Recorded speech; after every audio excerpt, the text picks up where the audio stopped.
Hey, what's up? Giovanni B. So, nagbabalik. So, pasensya na kayo kung ngayon lang tayo naka-upload ulit. So, dinaanan kasi kami ng bagyo. So, may gagawin tayo dito. Problem nito, yan kasi siyang nag-off.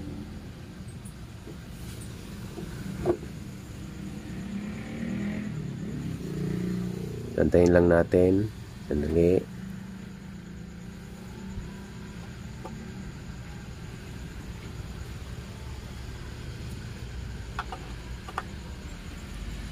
So, nilagyan ko siya ng USB. Yan, tumunog naman. Tapos, bigla siyang hihinto. Yan, nag-off na siya. Diba? Kasi siya nag-off. Yan, pag in-on natin ulit.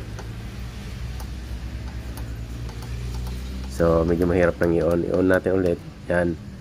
Bumasa naman ulit siya. Off. So, bigla na naman siya mag-off. Yan. On natin ulit. Yan, nag-off siya. So, yan yung kailangan natin ayusin. So, ito yung model niya. Kita nyo naman. May warranty seal pa din yan. So, kita nyo na concept to, mga kadilabas. Kita nyo yung model. So, pasensya na kayo kung mabilis yung kuha natin yan. Basta yan yung model.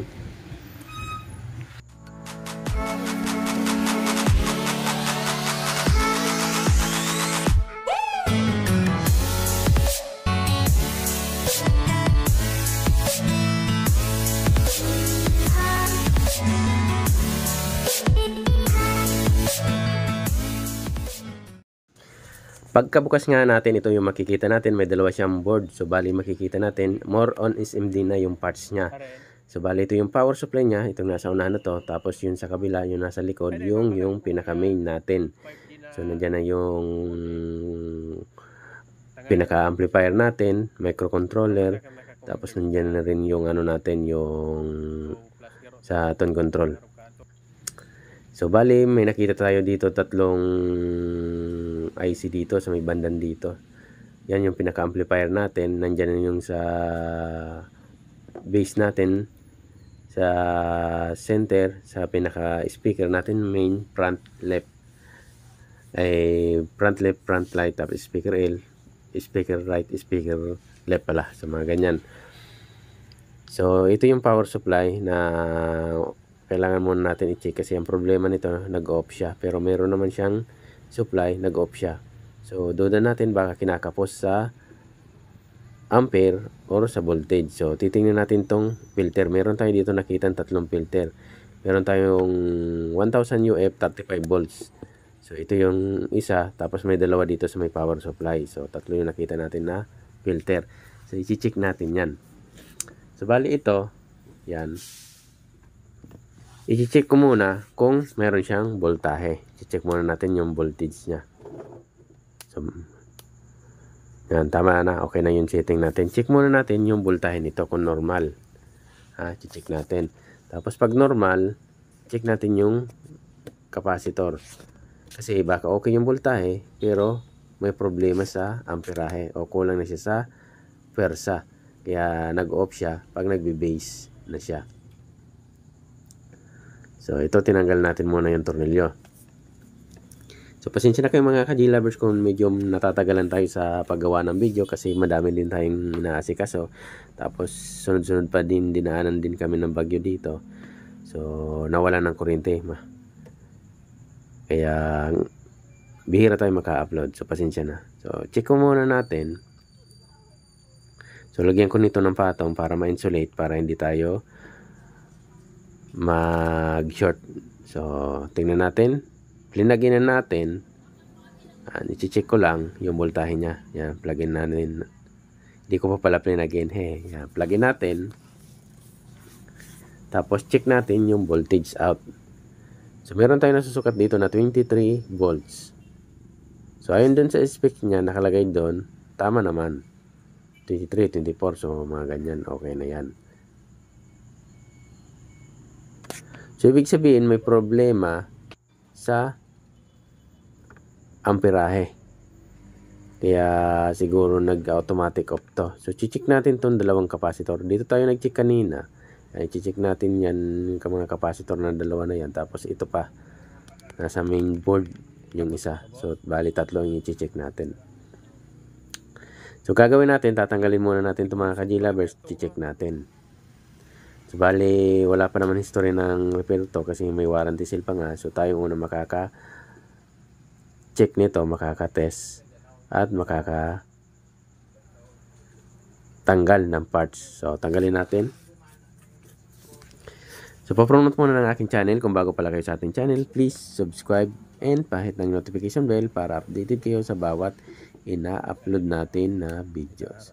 So, pahit na rin na like button kung nagustuhan nyo. Kung sa FB video na ito napapanood, pa-follow, pa-like, and pa-share na rin. So, pinainit ko lang muna yung soldering iron natin. So, tara, tanggalin natin to.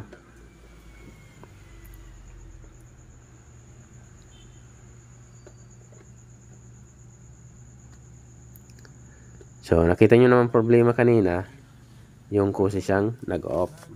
Pero good naman siya. May power siya, pero nag-off lang. So, parang naka-standby, nag-standby siya. So, ito yung ginawa natin. I-check natin yung tatlong filter capacitor. So, yan, tinanggalan natin yung solda niya. Tanggalin natin siya dito sa board.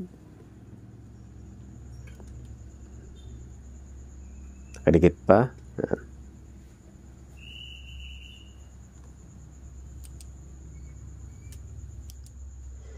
So, medyo luma na kasi itong desoldering pump natin. Tagal na to sa akin. So, at least nagagamit pa naman. Okay. Tanggalin lang natin. Medyo madikit. May pandikit pa kasi. Yan. So, ito na natanggal na natin. So, ang gagawin natin, check natin siya. So, meron tayo nitong 1000 UF, 35 volts. So, kunin natin yung multimeter natin, set natin sa capacitance. So, capacitance. Isa pa. Yan, okay. Check natin ito. Nung pag-check natin ito, so kita nyo naman, nag-read siya, nasa 1059 UF. So, ibig sabihin, nasa range siya, okay siya, good siya. Next natin, yung isa naman. Dahil okay naman siya mga ka-G-lovers, balik na lang natin tong isa na to. So, nasa 1059 pa naman siya, okay pa naman siya. So, next natin yung dalawa naman, i-check natin. So, bali itong tatlo lang muna na filter capacitor, i-check natin. Pag parehas yan o okay yung tatlo, lahat yan okay, check tayo. So, check tayo sa IC, check natin kung may umiinit, kaya nag-shutdown siya. So, malalaman natin yan. So, balik ko lang muna to. Yan, ibalik lang natin muna to. So, ganito kasi yung medyo mahihirap, lalo sa mga SMD type na mga parts, medyo mahirap na talagang troubleshoot kahit pa paano. Saka ang hirap din hanapan ng parts. So, balik ko lang tong capacitor na to, tapos yung dalawa naman i-check natin. Yan, balik lang natin to.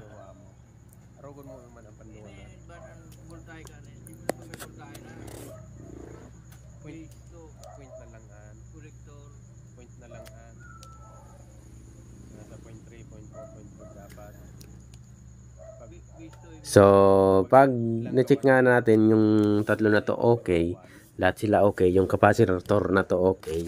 So, may check tayo dun sa pinaka-amplifier IC natin, check natin, hahawakan natin, baka umiinit, baka may tama, kaya siguro ganon.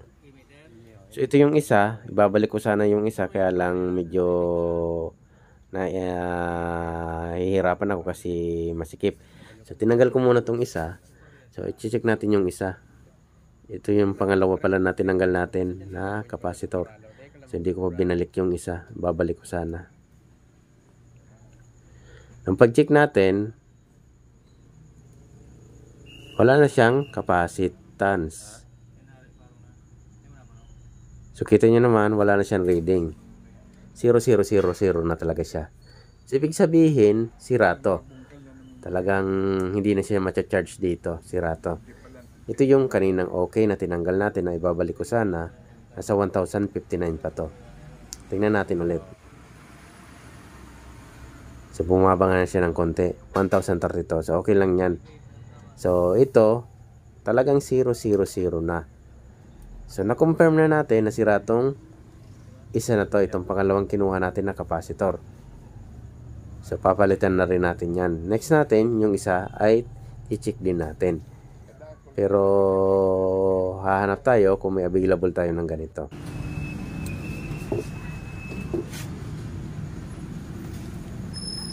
So, tabi na natin niya. Balik ko na to. So, yan. Duelo na rin sa paglagay. Kanina na masikip. Medyo nagtatamaan yung dalawang capacitor. Kaya nahirapan akong ikabit siya. Yan. Kabit lang natin to.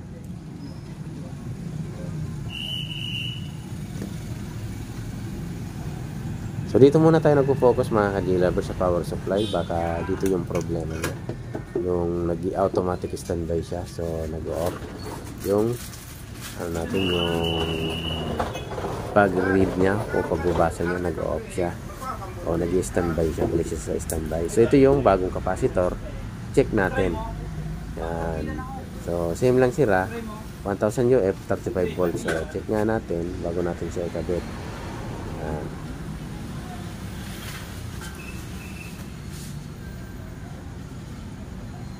Yung pag-check natin ito, nasa 1,000 din, 1,003.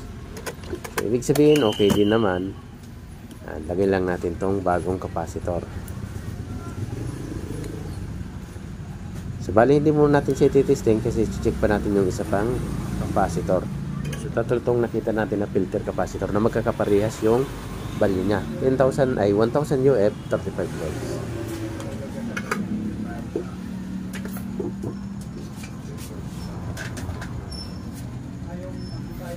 Yan, pultulan lang natin ng sobrang paa para mamaya hindi mag-short.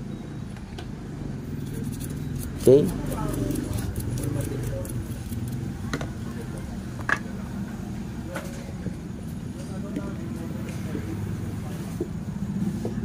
So, next natin mga ka-G-Lovers, yung isa naman. So, tornilyon ko lang to kasi okay na to.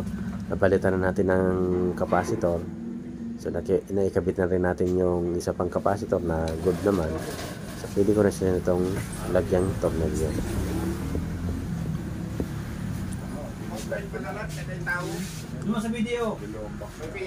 Yan, lagyan na lang natin muna siya ng tornilyo. Ito sa anak ko. Nagana boss, sinising ko na. Ha? Nagana na eh. At least nga hinulwa ko nga, hindi ko pa man sinunod. Okay, goods na tayo dyan. Lagyan na natin ng 4 na tornilyo. Next natin, doon na tayo sa pinaka main board. Meron pa kasi doon na isang filter capacitor na dapat natin i-check. So, check na rin natin yan. Pag okay siya, so balik lang natin. Pag wala na siya sa range ng ng reading niya, so palitan na rin natin.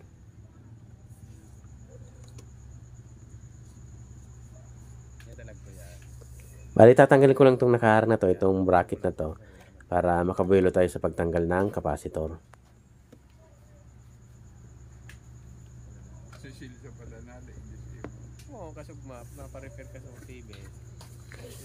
So, ito, tanggalin lang natin itong bracket na to.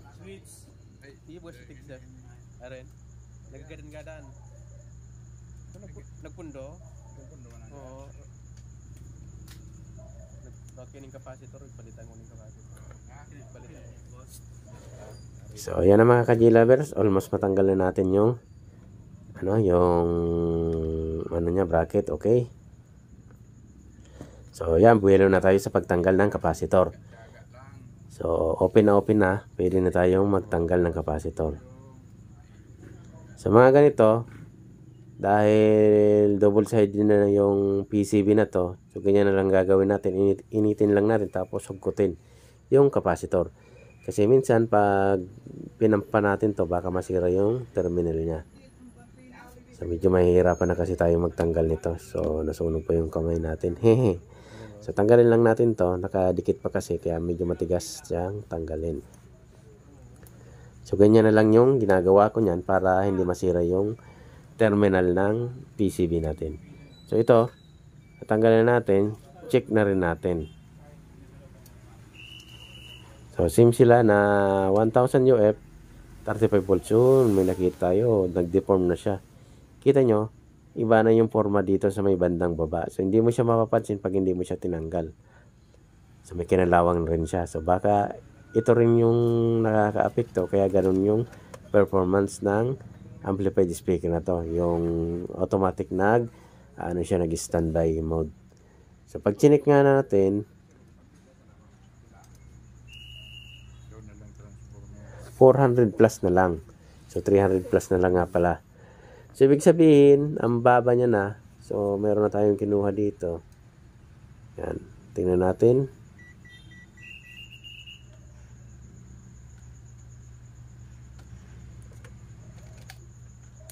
So yan na mga ka-J-Lovers. Na-check na rin natin na okay yung ipapalit natin. So palitan na natin to.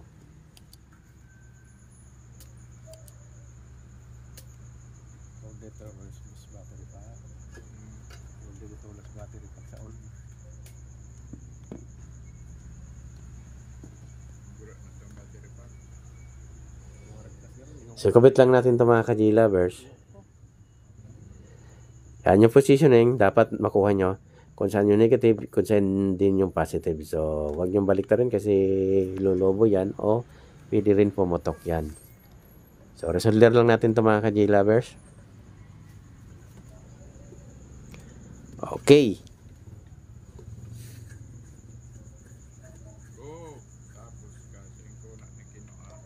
Yan, putulin na lang natin yung sobrang paa. Kasi maglalagay tayo dyan ng bracket mamaya o yung holder nya, baka mag-short. So kaya kailangan natin talagang putulin yung mga paa nyan. So okay na ito mga ka-J-Lovers. Naikabitan natin yung power supply. Naikabitan natin yung dalawang capacitor na nakita natin na yung isa ay wala, 0-0 talaga. Tapos yung isa naman ay napakababa na. So filter muna yung inuna natin na chinek. Kakuha tayo ng dalawang sira. Yung isa good.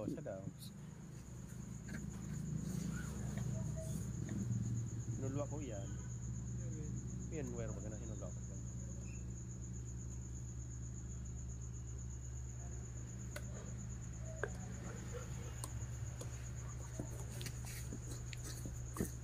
Yan, kabit ko lang tong bracket nya.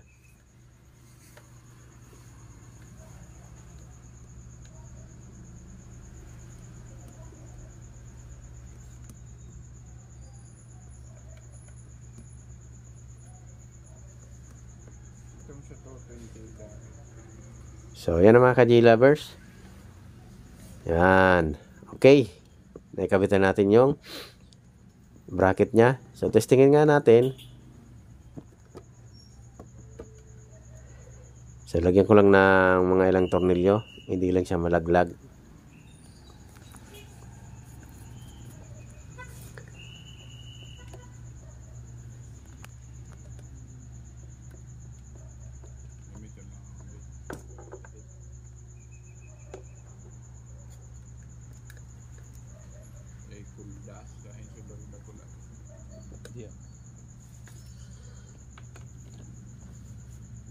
So, okay na yan. Mga ilang tornilyo lang para hindi lang matanggal siya sa pag-vibrate kung sakaling tumunog na to. So, nilagyan ko lang siya ng tornilyo.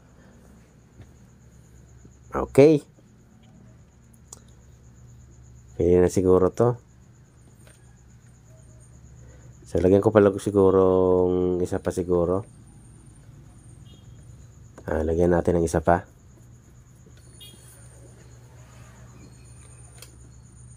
Yan, okay. Testingin natin kung okay na ba siya. So, malalaman na natin yung pinagkagagawa natin kung okay ba. Dahil sa nakita natin, may dalawa tayong nakitang capacitor na yung isa ay talagang 0-0 na. Tapos yung isa ay meron siyang napakababang kapasitan, 400 plus o 300 plus na lang siya. So, pag pinindot natin yan, nag-USB na, tingnan natin kung mamamatay ko siya. O magbabalik siya sa standby o mag-off siya. So, tingnan natin. So, pinamitan na natin ng USB. So, may number 1 na lang. Pakinggan natin. Okay natin yung tunog niya.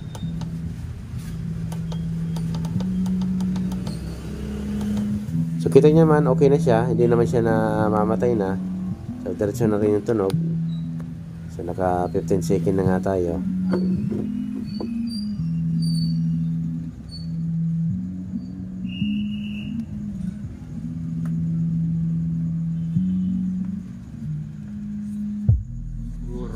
So ang ganda pala ng tunog ito. So wala lang tayong ano, yung pinaka-speaker niya kasi hindi dinala. Pero okay na to. Tumutunog na siya. Okay na yung tunog. Malakas din yung tunog na bass niya pag nagbe-bass talaga siya. So thank you very much sa lagi niyong pagsubaybay sa ating channel. Sana meron na naman kayong natutunan sa tutorial na natin na to. So ayan na, okay na to.